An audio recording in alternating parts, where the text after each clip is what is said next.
although all these good things are happening, pray when things are going well, but you have this salvation, and to keep this in focus, that you don't lose track of what you gain. In, as I said, what I call the great trade. So then he goes on from there and says that you may know what the hope is to which he has called you. And we talked about this about a month ago in the second message that I gave you when we talked about the hope.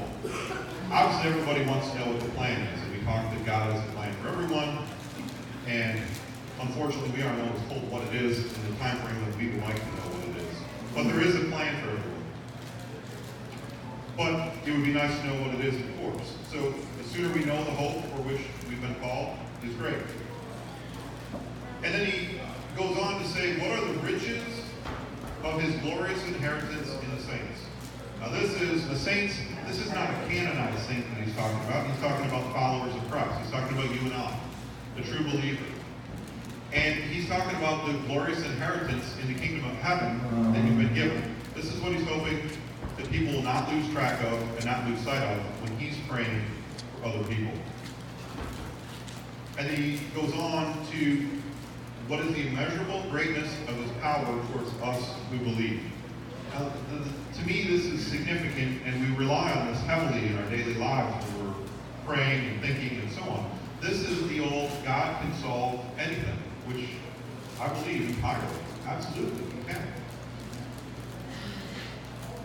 The greatness and power, but when he adds in the phrase, toward us who believe, this is different than just God can do whatever he wants.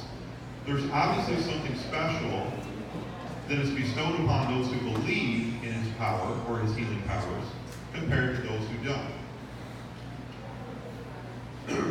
When,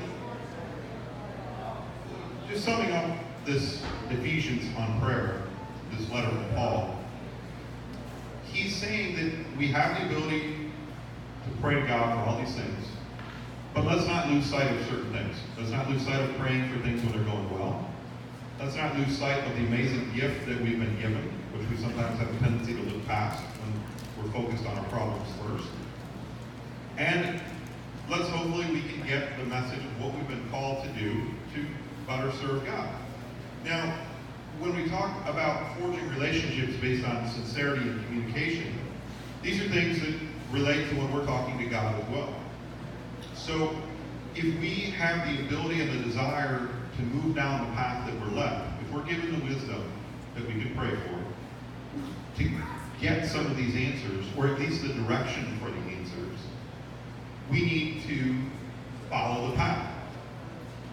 Now, when we go to Proverbs, it talks about this exact wisdom that we can pray for. I'm going to talk more about this next week, but I just want to give you guys a quick preview of what I think and what I'm going to say. So, in Proverbs, first of all, as I said, we're commanded to pray. And in Proverbs 8, the author has wisdom take on human characteristics. So wisdom is crying out to us. Wisdom is calling for us. But the significant part's knowing that we're commanded to pray. And when we get to, I want to quote it so I don't get it wrong. Verse 17. For those who seek me, find me. So this is something, if you seek out wisdom, if you pray to God, who is the source of wisdom, and if you're not sure about that, in verse 22, we're told the Lord brought me forth, meaning wisdom, brought me forth as the first of his works. So wisdom existed before humans. We didn't create wisdom by our own greatness. This is something that's a gift from God that's there for everyone if we ask for it. And further in James, we're told, if any of you lacks wisdom, you should ask God, who gives generously to all without finding fault, and it will be given to you. So this wisdom is available.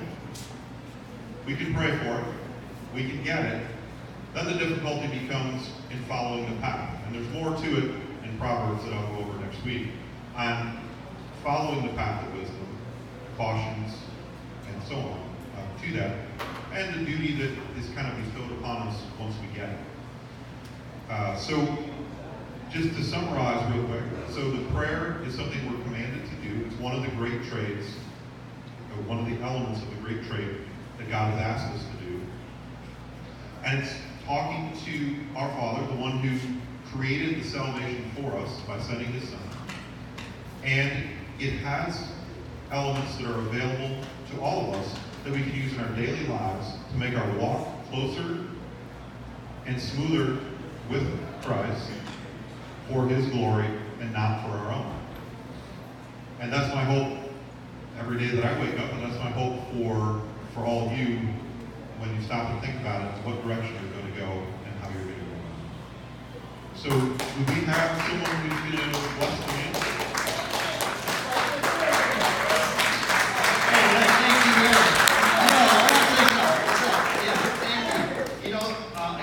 Erich's got a business, he's got a family. Actually, I would like you to keep his wife in your prayers. They're expecting a baby any day now.